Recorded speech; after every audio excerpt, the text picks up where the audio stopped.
এখানে isometric drawing এর একটা অংশ দেখতে পাচ্ছি। আজকে আইসোমেট্রিক ড্রয়িং এর এই অংশ থেকে আমরা শিখব কিভাবে ভার্টিক্যাল রোলিং এর দিক এবং ভার্টিক্যাল রোলিং এর ডিগ্রি নির্ণয় করতে হয়। প্রথমত আমরা এর দিকগুলো দেখে নিই। এদিকে হচ্ছে নর্থ আর এদিকে হচ্ছে সাউথ, এদিকে ইস্ট, এদিকে ওয়েস্ট, এদিকে আপ আর এদিকে হচ্ছে ডাউন। আইসোমেট্রিক ড্রয়িং এ 6টা দিকে থাকে।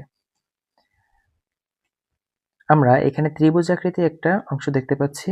এখানেই মূলত রোলিংটা হচ্ছে। ত্রিভুজ আকৃতির বক্সের ভেতরে যে হ্যাচিং বা দাগগুলো রয়েছে এগুলো হচ্ছে আপ এবং ডাউন বরাবর রয়েছে। এই হ্যাচিং বা দাগগুলো আপ ডাউন বরাবর রয়েছে, তাই আমরা সহজেই বুঝতে পারছি এটা একটা ভার্টিক্যাল রোলিং। আচ্ছা, রোলিং এর দিক নির্ণয়ের ক্ষেত্রে আমরা এই দিকটা ত্রিভুজের এই বাহুটা নিয়ে প্রথমে কোনো কাজ করব না। এই বাহুটা হচ্ছে মূলত রোলিং, বাট প্রথমে এই বাহুটা দিয়ে আমরা দিক নির্ণয় করতে পারবো না। এই বাহুটাকে বলা হয় ট্রাবেল, বাংলায় বলা হয় অতিভুজ। কারণ এই বাহুটা নিয়ে আমরা প্রথমে কেন কাজ করব না বা এই বাহুটা দিয়ে আমরা কেন দিক বের করতে পারবো না। এই বাহুটা নিয়ে আমরা দিক বের করতে পারবো না এই কারণে যে আমরা জানি আইসোমেট্রিক ড্রয়িং এর দিক থেকে হচ্ছে 6টা, north, south, east, west, up এবং ডাউন। কিন্তু এই বাহুটা কোনো দিকের সাথেই নেই, এজন্য আমরা এটা দিয়ে দিক নির্ণয় করতে পারবো না। কিন্তু এই যে ত্রিভুজটার সাথে যে দুইটা বাহু রয়েছে এই দুইটা বাহু দিয়ে আমরা সহজেই দিক নির্ণয় করতে পারবো। এখন এই বাহুটা কোন দিকে আছে? এই বাহুটা আছে নর্থ থেকে সাউথ বরাবর, আর এই বাহুটা আছে ডাউন থেকে আপ বরাবর। তাহলে আমরা আগের ভিডিও থেকে শিখে এসেছি যে কিভাবে দিক নির্ণয় করতে হয়। তাহলে এখানে যেহেতু এই দুইটা বাহু সাউথ এবং আপে রয়েছে, তাহলে এর রোলিংটা কোন দিকে হবে? এর রোলিংটা হবে সাউথ এবং আপের মাঝ বরাবর। যে ত্রিভুজের ট্রাবেল বাদে বাকি যে দুইটা বাহু থাকে এবং ওই দুইটা বাহু যেদিকে ইন্ডিকেট করে, মানে এই বাহুটা যদি সাউথে ইন্ডিকেট করে এবং এই বাহুটা যদি আপকে ইন্ডিকেট করে, তাহলে সাউথ আর আপের মাঝ বরাবর হবে রোলিং। সাউথ আর আপের মাঝ বরাবর হবে রোলিং। তাহলে আমরা দিকটা সহজে নির্ণয় করে ফেলতে পারলাম যে এই বাহুটার দিক কোন দিকে হবে? সাউথ আর আপের মাঝ বরাবর। সাউথ আর আপের মাঝ বরাবর। এখন আমরা এটাকে টেমপ্লেট ভেঙে দেখলে আরো সহজে বুঝতে পারবো। এই যে একটা টেমপ্লেট তার। এখন আমরা টেমপ্লেটটা কিভাবে ভাঙবো? টেমপ্লেট ভাঙার ক্ষেত্রে দিক কিভাবে নির্ণয় করতে হয় আগের ভিডিওতে আমি বলে আসছি যে টেমপ্লেট ভাঙার ক্ষেত্রে আমাদের ঠিক সামনে বরাবরকে আমাদের ধরতে হবে নর্থ এবং আমাদের বরাবর ধরতে হবে সাউথ, এবং আমাদের বাম বরাবর ধরতে হবে ওয়েস্ট এবং ডান বরাবর ধরতে হবে হচ্ছে ইস্ট। উপরে হচ্ছে আপ এবং নিচে হচ্ছে ডাউন। এবার এখানে এটা হচ্ছে এই বাহুটা স্টার্ট হয়েছে এখান থেকে।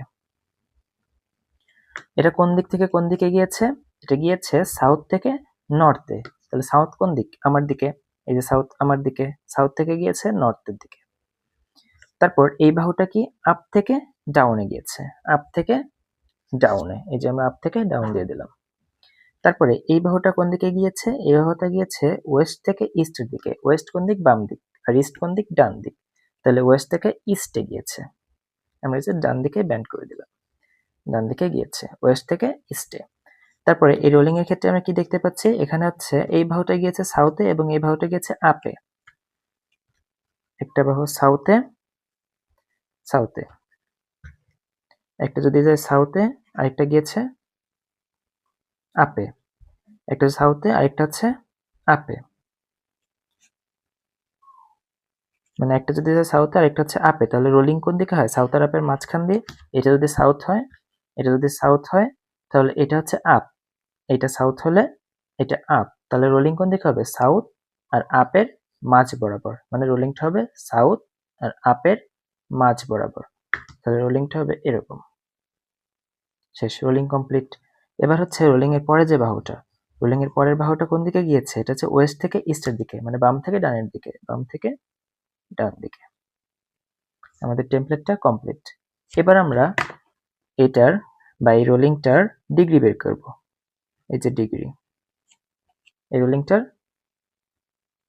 ডিগ্রি বের করব। ডিগ্রি এখন আমরা কিভাবে বের করব?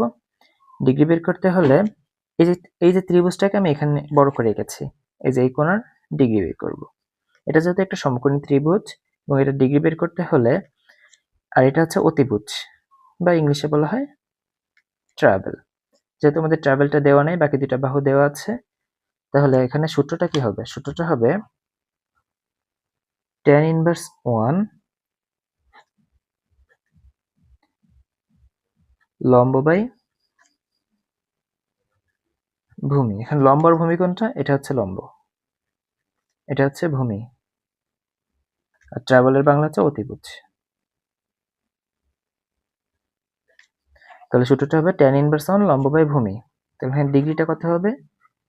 tan ইনভার্স 1, লম্ব দেওয়া আছে 245 আর ভূমি দেওয়া আছে হচ্ছে 800। এটাতে এখন আমরা ক্যালকুলেটর দিয়ে সহজে বের করে ফেলতে পারবো। শিফট চাপ দিয়ে tan ইনভার্স 1 চলে আসছে। এবার হচ্ছে 245 ডিভাইডেড বাই হচ্ছে 800। তাহলে আমাদের ডিগ্রিটা আসে 17 ডিগ্রি। এটা হবে 17 ডিগ্রি। এখন আমরা তো সকলেই জানি একটা ত্রিভুজের 3টা কোণের সমষ্টি হচ্ছে 180 ডিগ্রি, মানে 3টা কোণ মিলে হচ্ছে 180 ডিগ্রি। এখন এই কোণটা তো আমরা বের করে ফেলছি 17 ডিগ্রি, এই কোণটা তো আমরা জানি এটা 90 ডিগ্রি, কারণ এটা লম্ব আছে, ভূমি থেকে লম্ব, তার মানে এটা হচ্ছে 90 ডিগ্রি। এই দুইটা কোণ যেহেতু আমরা জানি, তাহলে এই কোণটা আমরা ইজিলি বের করতে পারবো না? কিভাবে বের করবো এটা? আমরা জানি ত্রিভুজের 3 কোণের সমষ্টি হচ্ছে 180 ডিগ্রি, 3 কোণের সমষ্টি 180 ডিগ্রি। এটা থেকে যদি আমরা এই দুইটা বাদ দিয়ে দিই, তাহলে আমরা এই কোণের ডিগ্রিটা পেয়ে যাব।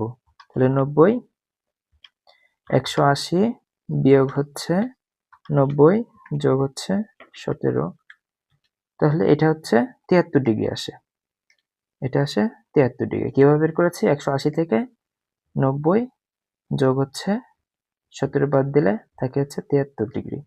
অতএব এই কোণটা হচ্ছে 73 ডিগ্রি।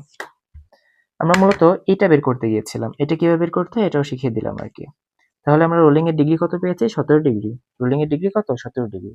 অতএব আমরা সহজেই শিখে ফেললাম কিভাবে রোলিং এর ডিগ্রি এবং দিক নির্ণয় করতে হয়।